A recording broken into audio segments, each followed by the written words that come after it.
Hello students, good morning. Welcome to class 9th subject economics chapter 1 the story of village Palampur.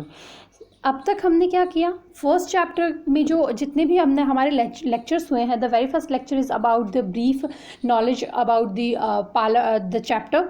In second lecture we had discuss about the factors of production. Third about the agriculture. Fourth land distribution and labor required in farming. Fifth, capital needed. Sixth, surplus and then non-farming activities. Now इस lecture में हम क्या करेंगे, आपकी जो NCERT text books में जो questions दिए हैं हम उन्हें यहाँ सॉल्व करेंगे और इसके बाद नेक्स्ट लेक्चर में जो भी इस चैप्टर के एक्स्ट्रा इम्पॉर्टेंट क्वेश्चंस बनते हैं हम वो डिस्कस करेंगे. So this is the kind of short strategy जो हम अप्रोच करेंगे आपके हर चैप्टर के लिए. So let's start today's topic lecture. The very first question is modern farming methods require more input which are manufactured in industries. Do you agree? The question is modern farming technique जो methods हैं उसमें हमें और ज़्यादा inputs की ज़रूरत पड़ती है और उन inputs वो जो inputs होते हैं वो manufactured किए जाते हैं, बनाए जाते हैं कहाँ? इंडस्ट्रीज़ में. आप इस चीज़ से एग्री करते हो? यस. हमें ये आंसर करना है कि यस हम एग्री करते हैं. उसके बाद हमें ये मेंशन करना होगा कि मॉडर्न फार्मिंग जो मेथड्स है उसमें हमें कौन कौन से इनपुट्स की ज़रूरत पड़ती है. Like I write here chemical fertiliser, pesticide, pump sets, farm machinery, electricity, diesel, HIV seeds and water supply. तो इन सब चीज़ों की हमें ज़रूरत पड़ती है मॉडर्न फार्मिंग मेथड्स में. अब हम ये बता देंगे कि हम ये जो इनपुट्स हमें चाहिए होते हैं ये आते कहाँ से, हमें मिलते कहाँ से हैं. For example chemical fertiliser and pesticides जो है वो लेबोरेटरीज़ में बनते हैं, लाइक रिसर्च करने के बाद ही बनते हैं, right. Pump sets and farm machinery पूरी कहाँ बनेगी भाई? इंडस्ट्रीज़ में ही बनेगी, राइट. उसके बाद बात करते हैं इलेक्ट्रिसिटी की. तो इलेक्ट्रिसिटी हमें कहाँ हाउस से मिलेगी? डीजल हमें, अब देखो जो भी मशीनरी है उसे चलाने के लिए हमें इलेक्ट्रिसिटी की ज़रूरत पड़ेगी या फिर डीजल की ज़रूरत पड़ेगी, राइट. फिर है HIV सीड्स जो कि एग्रीकल्चर में जो भी जितने भी रिसर्चेस किए जाते हैं उसका रिजल्ट है. And the last but not the list is water supply. Water supply कहाँ से मिलेगी? हमें कैनाल्स से मिलेगी एंड टैंक्स से मिलेगी. तो ये सब हमने यहाँ इस पैराग्राफ में एक्सप्लेन किया है. सो आई होप जो मैंने आपको बताया है वो आपको समझ आया है. So just go through out the answer. Next question is how did the spread of electricity help farmers in pump? We all know that हमें अपना प्रोडक्शन जो है वो इंक्रीज़ करने के लिए मॉडर्न फार्मिंग टेक्निक्स अपनानी पड़ेगी, फॉलो करनी पड़ेगी. मॉडर्न फार्मिंग टेक्निक्स के लिए हमें सबसे ज़्यादा ज़रूरत पड़ती है किसकी? इरिगेशन सिस्टम हमें चाहिए होता है. अब इरिगेशन सिस्टम जो है, अब भाई हम जो भी सिंचाई कर रहे हैं उसके लिए हमें जो भी मशीनरी चाहिए होगी वो सारी मशीनरी चलेगी किससे? इलेक्ट्रिसिटी से ही तो चलेगी ना, इलेक्ट्रिसिटी से ही चलेगी. इसीलिए यही हमें आपको इस क्वेश्चन में एक्सप्लेन करना है कि इलेक्ट्रिसिटी जो होती है वो हमें जो इलेक्ट्रिसिटी जो है उससे जो फार्मर्स हैं वहाँ के उनको बहुत हेल्प हुई है. बिकॉज इलेक्ट्रिसिटी वहाँ पर अवेलेबल है तो वो इजीली उन्हें ये नहीं सोचना पड़ेगा कि हम जो भी मशीनरी लेकर आ रहे हैं उसे चलाने के लिए हमें जो बेसिक नीड है वो उनकी वैसे ही फुलफिल हो जाएगी. Next question is because electricity है ना उनके पास तो अब उनको ये सोचने की ज़रूरत नहीं है कि हम जो मशीनरी ला के लगाने वाले हैं उसे हम चलाएंगे कैसे. बिकॉज उसके लिए उनके पास अच्छी खासी मीन्स क्वान्टिटी में उनको इलेक्ट्रिसिटी ईजिली अवेलेबल है. Next is it important to increase the area under irrigation? Correct. जो इरीगेशन का जो एरिया है उसे हमें बढ़ाने की ज़रूरत है, इंक्रीज़ करने की ज़रूरत है. बिकॉज पॉपुलेशन बढ़ती जा रही है, पॉपुलेशन के अकॉर्डिंग प्रोडक्शन भी हमें इंक्रीज़ करना होगा. ओके, प्रोडक्शन इंक्रीज़ करना है इट मीन्स हमें पीस ऑफ लैंड्स बढ़ाने होंगे, एरिया बढ़ाना होगा. Next is why are the wages for farm labourers in Palampur less than minimum wages? Minimum wages से भी कम क्यों है? बिकॉज क्या है ना कि हमने बात की थी जैसे सविता के बारे में, है ना. तो वहाँ क्या प्रॉब्लम है, जो लेबर्स है ना उनकी जो मिनिमम वेजेस है वो कम क्यों है? बिकॉज एक तो क्या है ना कि जो बड़े बड़े लैंड फार्मर्स हैं, जिनके पास ज़्यादा बड़ी बड़ी ज़मीनें हैं, उनके पास बहुत सारे पैसे हैं, लेबर्स के पास पैसे हैं नहीं, तो अब उनको क्या करना पड़ता है ना कि ज़रूरत उनकी है, उनके पास बहुत सारे ऑप्शंस हैं। लाइक अब सोचिए, आपके पास 10 रुपीज़ हैं, आपको पेन खरीदना है, अगर शॉपकीपर आपको 5 या 6 पेन्स के सेट्स दिखाता है, then you have many options, आपके पास बहुत सारे ऑप्शंस हैं, तो फिर ऐसे में आप ज़्यादा पैसे क्यों पे करोगे जब आपके पास 10 रुपीज़ में ही 6 ऑप्शंस हैं, राइट। तो ऐसे ही उनके पास लेबर एक्स्ट्रा में होता है, इसलिए वो क्या करते हैं ना, वो अपनी कंडीशंस पर काम देते हैं उनको। अब लेबर्स को उनकी ज़रूरत होती है काम की, इसलिए वो उनकी कंडीशन पर काम करते हैं, प्लस उनको लैंड, जैसे एक तो सिचुएशन ये है कि लेबर के लिए कि उनको मींस वो जितनी वेजेस डिसाइड करते हैं वो उन्हें उतने में ही उन काम करना पड़ता है। और सेकंड चीज़ यहाँ है कि जो लेबर्स है उनको लोन चाहिए होता है। अब लोन चाहिए होता है तो वो क्या करते हैं, लोन देने वाला उनको हैरेस करता है, प्लस उनसे इंटरेस्ट भी लेता है। जैसे आपने सविता वाले केस में देखा हो, वहाँ बताया कि 35 रुपीज़ पर डे के हिसाब से आपको काम करना पड़ेगा हार्वेस्टिंग सीजन में, इसीलिए वहाँ पर जो है मिनिमम वेजेस जो है ना वो बहुत कम है। Next is what are the different way of increasing production on the same piece of land, use example to explain. जैसे अब वही बात आई कि आपके पास एक छोटा पीस ऑफ लैंड है, उसमें आपको प्रोडक्शन बढ़ाना है, तो प्रोडक्शन इंक्रीज करना है, means you have to use the modern farming techniques in your field, plus आपको क्या करना पड़ेगा, मल्टी क्रॉपिंग करनी पड़ेगी। अब मॉडर्न फार्मिंग टेक्निक्स में तो आपको इनपुट बहुत ज़्यादा लगाना पड़ेगा, मींस आपको कैपिटल बहुत ज़्यादा लगानी पड़ेगी, बट जो मल्टी क्रॉपिंग है उसमें आपको ज़्यादा कैपिटल की ज़रूरत नहीं पड़ती, इसलिए यहाँ पर हम मल्टी क्रॉपिंग का आंसर देंगे। अगर यही क्वेश्चन 3 मार्क्स में या 2 मार्क्स में बनता है, देन आपको जो आंसर मैंने यहाँ दिया है वो करना है। अगर यही क्वेश्चन 5 मार्क्स का दिया जाता है आपको एग्जाम में, देन आपको इसके साथ साथ मॉडर्न क्रॉपिंग मल्टी क्रॉपिंग के साथ साथ आपको प्लस करना होगा मॉडर्न फार्मिंग टेक्निक्स को भी। ओके, सो फर्स्ट क्वेश्चन पढ़ना है, उसके बाद उसके आंसर्स के अकॉर्डिंग, उसके मार्क्स के अकॉर्डिंग आपको आंसर करना होता है। Next is how do the medium and large farmers obtain capital for farming, how is it different from the small farmers.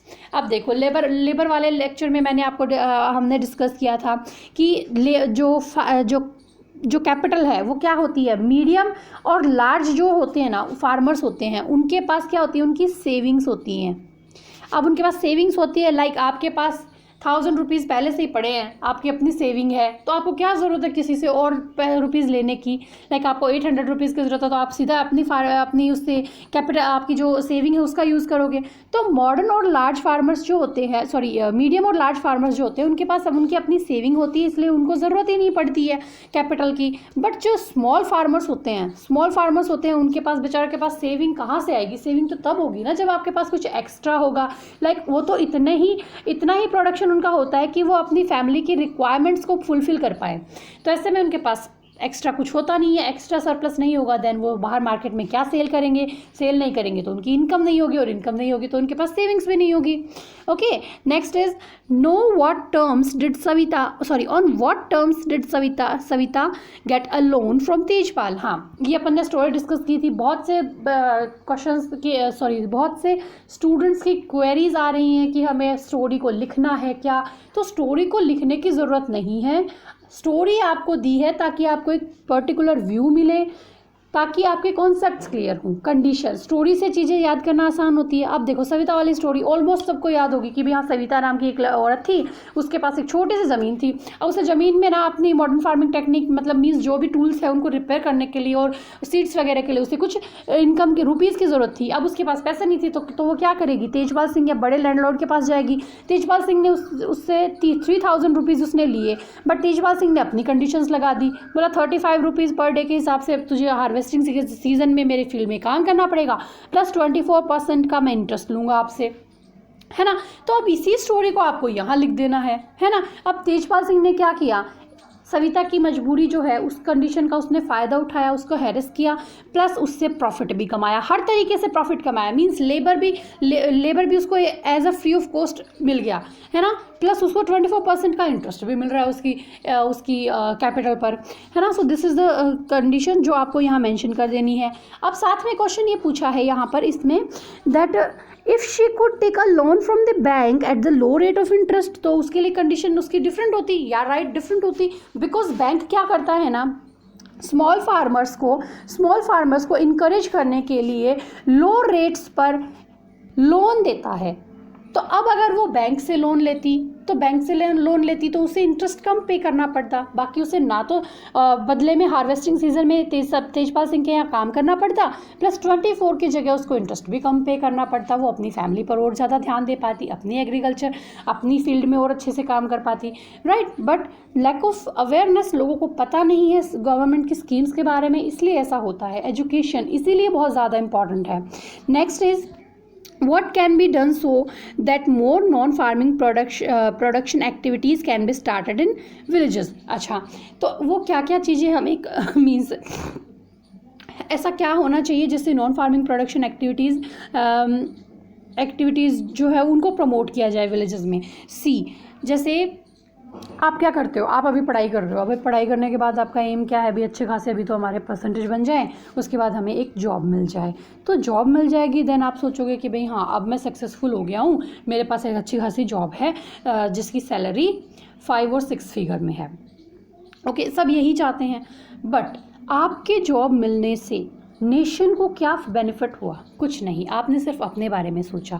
Economics पढ़ रहे हो, देन आपको इस चीज़ का पता होना चाहिए कि जॉब होल्डर्स जो भी हैं उनसे कंट्री को बेनिफिट नहीं होता है। कंट्री को बेनिफिट होता है इंडस्ट्रीज से सबसे ज़्यादा।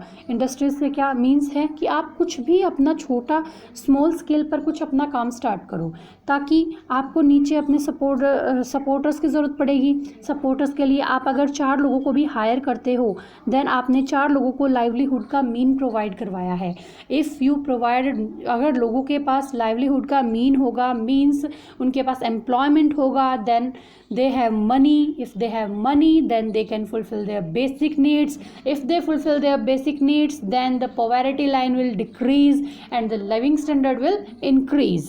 Okay, so this is the kind of cycle कि जिसमें अगर एक चीज़ होगी तो नेक्स्ट 3 चीज़ें अपने आप होती चली जाएंगी।